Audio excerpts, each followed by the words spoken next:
Hi guys, you are watching my channel Ehsan pets. अस्सलाम वालेकुम। मैं हूं एहसन जफर, कराची, पाकिस्तान से।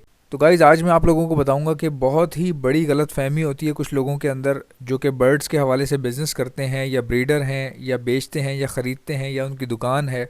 बर्ड्स रखने वाले जितने भी लोग हैं उनको प्रॉब्लम उनमें क्या होती है, हम सब में होती है ये। हमें मसला ये है कि जो चीज़ हम रख रहे होते हैं हमें ऐसा लगता है कि शायद ये ठीक है और जो दूसरों ने रखी हुई है वो चीज़ ठीक नहीं है। अब मिसाल के तौर पे ये मैं आपको इसकी मिसाल देता हूँ। मान लीजिए कि मैंने ओपलाइंस रखे हुए हैं या डन फैलो रखा हुआ है या फिर मैंने डाइल्यूट फैलो रखे हुए हैं। तो चूंकि मैं लवबर्ड रख रहा हूँ मिसाल के तौर पे, अगर मैं फ़िशर फैमिली पे काम कर रहा हूँ तो मुझे ऐसा लगेगा कि फ़िशर फैमिली का स्कोप है। ठीक है, मुझे ऐसा लगेगा कि फ़िशर फैमिली का स्कोप है। और ऐसा बंदा जिसने मिसाल के तौर पे फिंचेस रखी हुई हैं तो मेरी नज़र में वो बेवकूफ़ होगा। मैं समझूंगा शायद ये बेवकूफ़ है, क्योंकि फ़िंचों में मेरी नज़र में वैसे, यानी मैं आपको बता रहा हूँ कंपेयर करवाने के लिए कि ऐसे लोग क्या सोचते क्या हैं। लोगों को ऐसा लगता है कि हमारा बर्ड जो है वो महंगा है और इसकी डिमांड बहुत है अभी इस वक्त, जो है ना, हर बंदा ये ट्रेंड में है।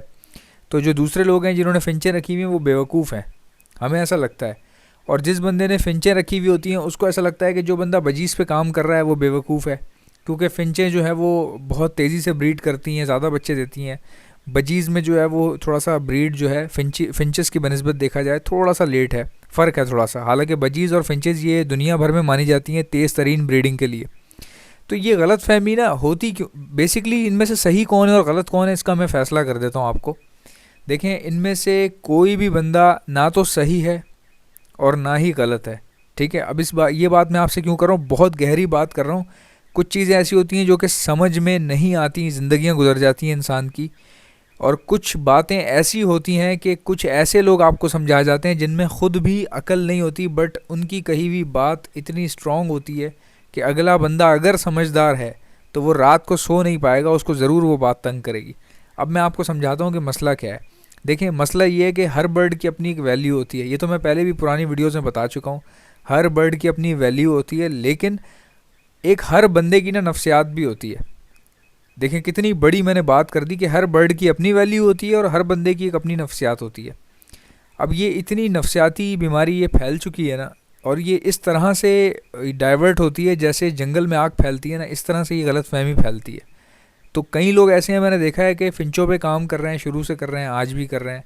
अगर मैं उनसे मिलता हूँ, पूछता हूँ कि यार आप फ़िंचों के अलावा भी रख लिया करो कुछ, तो वो कहते हैं नहीं भाई, हम इस पे ही काम कर रहे हैं। ठीक है, अब उनका फ़िंचों पे काम करना गलत नहीं है, कुछ कमा रहे होंगे तभी तो कर रहे हैं ना।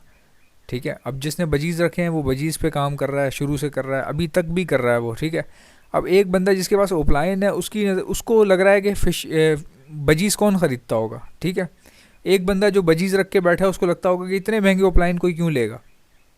यही गलत फहमियाँ हैं जो कारोबार को तबाह कर देती हैं। इवन कि आपकी अपनी जो ग्रोथ होती है ना, मेंटल ग्रोथ, उसको भी तबाह कर देती हैं।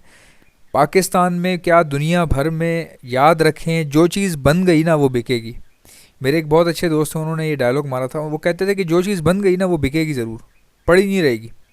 तो इसीलिए बर्ड आपके पास कोई भी हो, ब्रीड कर रहा है, बिकेगा, लाजमन बिकेगा। मैंने ख़ुद मार्केट में अजीब व गरीब किस्म के लोग देखे हैं। अगर आप कभी लालू खेत मार्केट जाएंगे ना तो आपको अजीब व गरीब किस्म की कहानियाँ मिलेंगी वहाँ पे। मैं तो थोड़ा सा ना सोशली जो है ना, मैं लोगों से मिलता हूँ, बातचीत करता हूँ, और उसका मकसद सिर्फ ये होता है कि अगले बंदे के दिमाग में क्या चल रहा है वो जानना बहुत ज़रूरी होता है। ठीक है, आप अगर कुछ भी सीखना चाहते हैं ना ज़िंदगी में, या कुछ भी, अगर आप चाहते हैं कि आप समझदार इंसान बने आगे जाके ज़िंदगी में, मुझे नहीं पता मैं कितना समझदार हूँ, इसी तरह आपको भी नहीं पता होगा, और अगर किसी को पता है तो उससे बड़ा बेवकूफ़ कोई नहीं होगा। तो इतनी गहरी गहरी बातें मैं कर रहा हूँ। मैंने ख़ुद लालू खेत मार्केट में ऐसे ऐसे लोग देखे हैं। एक बंदा वहाँ परेशान घूम रहा था, बहुत ज़्यादा परेशान, उसके तो पसीने छूटे हुए थे। मुझे ऐसा लग रहा था शायद इससे किसी ने कोई बर्ड जो है वो ले लिया है, या पता नहीं ये लेने आया है, कुछ समझ में नहीं आ रहा था। ऐसे कोई प्रॉब्लम हुई है इसके साथ। तो मुझे ऐसा लगा जैसे मे बी कि शायद इसकी गाड़ी गुम हो गई है या मोटरसाइकिल गुम हो गई है। तो काफ़ी देर ना मैं उसको देखता रहा, वो इधर से उधर घूम रहा था, इधर से उधर ना बार बार नज़र आ रहा था मुझे लालू खेत मार्केट में। ये थोड़ी पुरानी बात है।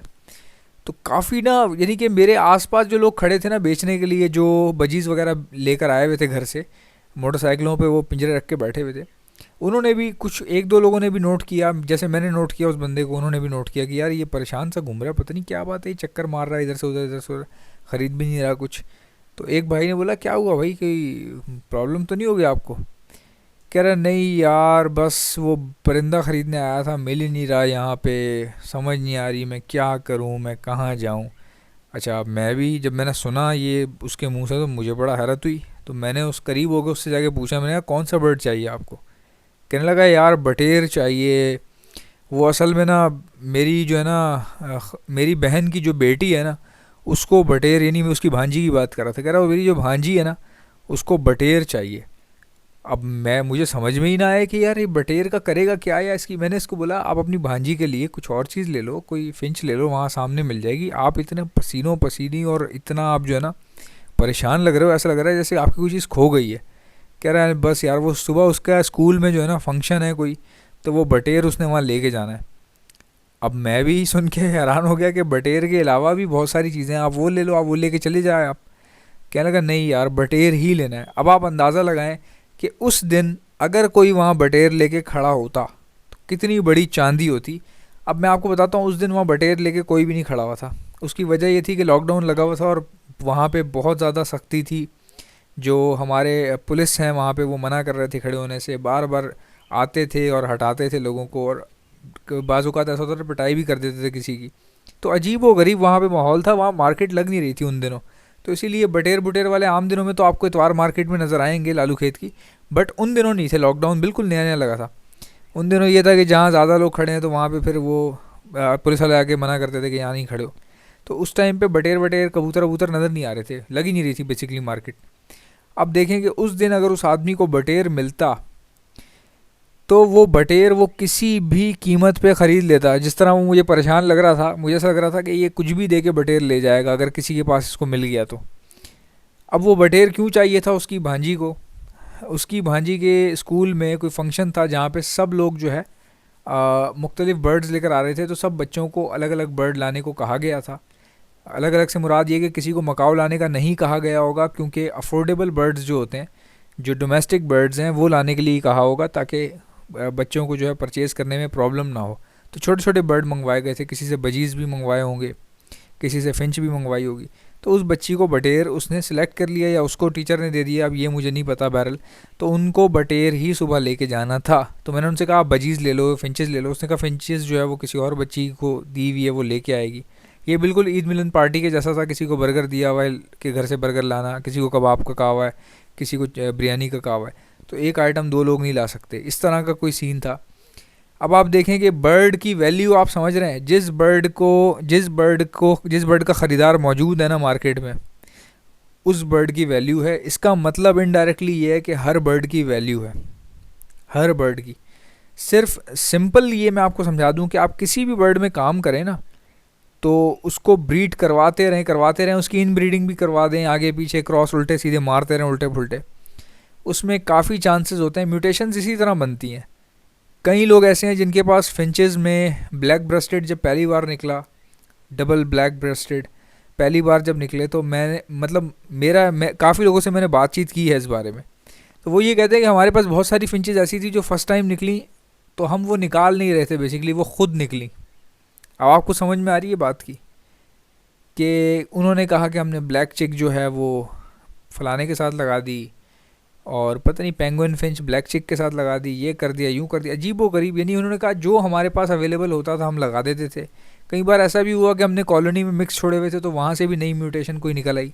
फिर जब निकली तो हम हैरान हो गए। फिर हमने चेक किया कि ये किस पेयर में से निकले, तो उस पेयर के बच्चे हमने जमा किए साइड पे, उनसे ब्रीड कराई, तो फिर तीसरी चीज़ कोई निकल आई। तो ये इस तरह से निकलती हैं नई चीज़ें, क्योंकि आपको तो पता ही नहीं होता ना कि क्या निकलने वाला है। जिस चीज़ का पता ही नहीं है कि क्या निकलने वाला है, तो उसका कौन सा फार्मूला फॉलो करेंगे, किससे पूछेंगे उसके बारे में, क्या लगाऊं तो क्या निकलेगा। एक चीज़ निकलनी ही पहली बार है। तो इसीलिए कहा जाता है कि किसी भी बर्ड में काम करें तो अंधाधुन बस शुरू हो जाए, उस काम में लगे रहें, बस आप ब्रीडिंग करवाते रहें, कीमत की फ़र्क ना करें, पैसों का फ़िक्र ना करें, पैसों की फ़िक्र ना करें, रिज़ल्ट की फ़िक्र ना करें। अगर आप काम कर रहे हैं ना, मेहनत ज़ाया नहीं होती। आपको पता है कितने लोगों ने फिंचे रखना छोड़ दिया था, कितने लोगों ने बजीज़ रखना छोड़ दिए थे। मुझे आज भी याद है जब बजीज़ की कीमत नीचे आई, तो एग्जीबिशन बजीज़ बहुत नीचे आ गए थे प्राइसिंग में, तो वो लोगों ने रखना छोड़ दिए, लोगों ने कौड़ियों के दाम निकाल के बेच दिए। और आज देखें कुछ दिनों बाद आज एग्जीबिशन बजीज़ दोबारा जो है थोड़े से एक्सपेंसिव हो गए अच्छे खासे। और मज़े की बात यह कि उसमें नई म्यूटेशंस आ गई हैं। अब नई म्यूटेशंस किसके पास आई हैं? किसके पास आई हैं नई म्यूटेशंस? उसके पास आई हैं जो पहले से काम कर रहे थे, जिन्होंने बेचे नहीं, जो उस वक्त भी ब्रीड कराते रहे, उनके पास ही निकली होंगी ना, जाहिर सी बात है। तो ये मैं आपको समझाना चाहता हूँ कि जो बर्ड आपके घर में मौजूद है उसकी वैल्यू है, ठीक है। जो बर्ड अभी इस वक्त आपके घर में मौजूद है उसकी वैल्यू है, चाहे वो बटेर का बच्चा है या मुर्गी का बच्चा है या कबूतर का बच्चा है। ब्रीड करवाने पे गौर करें, कौन दूसरा क्या कर रहा है, कोई क्या कह रहा है आपको, इन बातों से बाहर निकल जाएं। जो आपका अपना ब्रीडिंग पैटर्न है, अपनी चीज़ें खुद बनाया करें, अल्लाह पे भरोसा किया करें, इंसानों पे मत किया करें। किसी ने क्या रखा हुआ है, किसी ने क्यों रखा हुआ है, आपने क्या रखा हुआ है या आपको क्या चीज़ पसंद है, वो मैटर करती है। जो चीज़ अच्छी लगती है वो मार्केट से परचेज़ करें, अल्लाह पे भरोसा करके उस चीज़ को लेकर आएँ। ख़रीदने से पहले अगर मालूमात हासिल करना चाहें तो कर लिया करें, तो अच्छा रहता है, बंदा मशवरा कर लेता है किसी से। फिर अपनी पसंद की चीज़ घर लाकर उसको ब्रीडिंग पे लगा दें, उसको ब्रीडिंग केज में डाल दें। उसके बाद बार बार उसके सामने बैठे ना रहें कि ये ब्रीड क्यों नहीं कर रहा, छोड़ दें उसको, वो ब्रीड करेगा, आपके पास सिस्टम चल पड़ेगा। तो ये मेरा मैसेज है, मैंने खुद ज़िंदगी में इसी तरह ब्रीड करवाई है। आई होप कि मेरी वीडियोस आपको अच्छी लगती होंगी। अगर आपको अच्छी लगती हैं तो लाइक कर दीजिएगा, और अगर आप मेरे चैनल पर नए हैं तो सब्सक्राइब कर लीजिएगा। आपसे मुलाकात होगी चलो नेक्स्ट वीडियो में। अल्लाह हाफ़िज़।